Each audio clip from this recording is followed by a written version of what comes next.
Hi, this is Tim bringing you another McCullough and Scott Minute.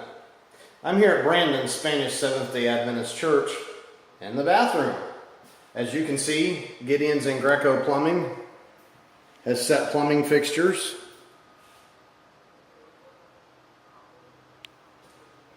This is the handicap section of the bathroom, so we have a wall-hung sink to meet handicap codes. The toilet partitions and separations will be coming later next week. Over here, Gulf Coast Air, you'll see, has placed air conditioning units.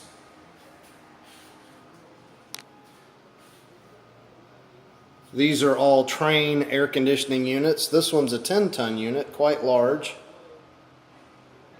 This will enable the church to stay cool in the hot times of the year